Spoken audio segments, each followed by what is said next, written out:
ನಮಸ್ಕಾರ ಸ್ನೇಹಿತರೆ, ನೀವು ಸಬ್ಜಾ ಸೀಡ್ಸ್ ಬಗ್ಗೆ ಕೇಳಿದ್ದೀರಾ? ಈ ಪುಟ್ಟು ಕಪ್ಪಾಗಿರುವಂಥ ಬೀಜಗಳನ್ನ ನೀರಲ್ಲಿ ಹಾಕಿದಾಗ ಅವುಗಳ ಸುತ್ತಲೂ ಒಂದು ಜೆಲಿ ಲೈಕ್ ಲೇಯರ್ ಬರುತ್ತೆ.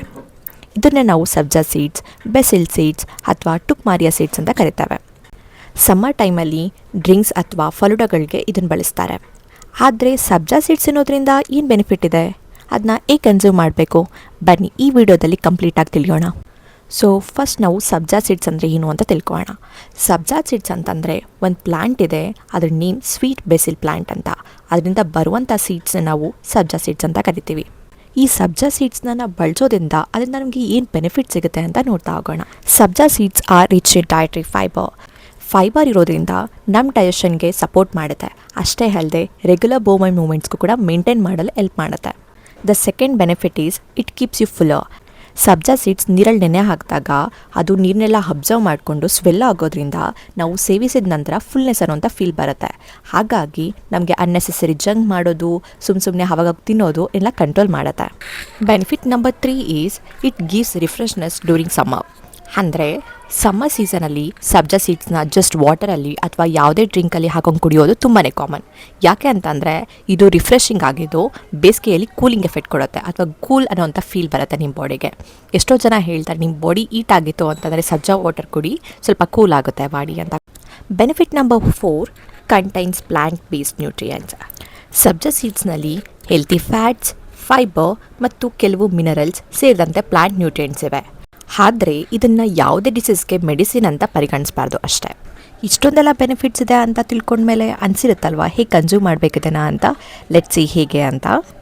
ಸಬ್ಜಾ ಸೀಡ್ಸ್ನ ಡ್ರೈ ಆಗಿ ಯಾವತ್ತೂ ಡೈರೆಕ್ಟಾಗಿ ಕನ್ಸ್ಯೂಮ್ ಮಾಡಬೇಡಿ. 1 ಗ್ಲಾಸ್ ವಾಟರ್ಗೆ ಸುಮಾರು 1 or 2 ಟೇಬಲ್ ಸ್ಪೂನಷ್ಟು ಸಬ್ಜಾ ಸೀಡ್ಸ್ ಹಾಕಬೇಕು.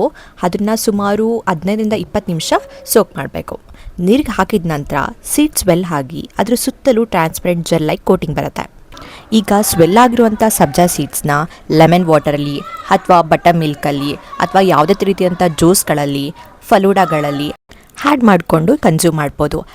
ಸೋಕ್ ಮಾಡುವಂಥ ಸಬ್ಜಾ ಸೀಡ್ಸ್ನ ಜಸ್ಟ್ ವಾಟರ್ ಹಾಕ್ಕೊಂಡು ಕುಡಿದ್ರೆ that is a most simplest way to consume it.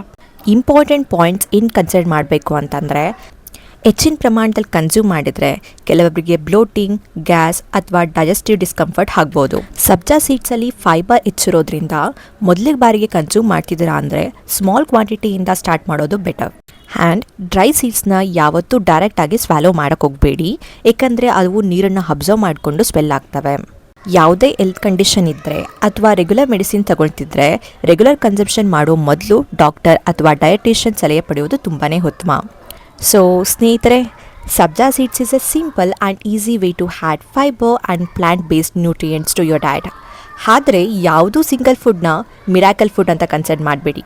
Combination of balance diet, proper hydration, regular physical activity ಇವೇ ಹೆಲ್ತಿ ಲೈಫ್ ಸ್ಟೈಲ್ಗೆ ಮುಖ್ಯ ಆಗ್ತವೆ. ಈ ವಿಡಿಯೋ ನಿಮಗೆ ಯೂಸ್ಫುಲ್ ಅನಿಸಿದರೆ ಲೈಕ್ ಮಾಡಿ, ಶೇರ್ ಮಾಡಿ ಮತ್ತು ಚಾನಲನ್ನು ಸಬ್ಸ್ಕ್ರೈಬ್ ಮಾಡಿ. ಇಂತಹ ಇನ್ನಷ್ಟು ಹೆಲ್ತಿ ಫುಡ್ ಮತ್ತು ಲೈಫ್ ಸ್ಟೈಲ್ ವಿಡಿಯೋಗಾಗಿ stay tune. Thank you so much for watching. See you in next video. Bye.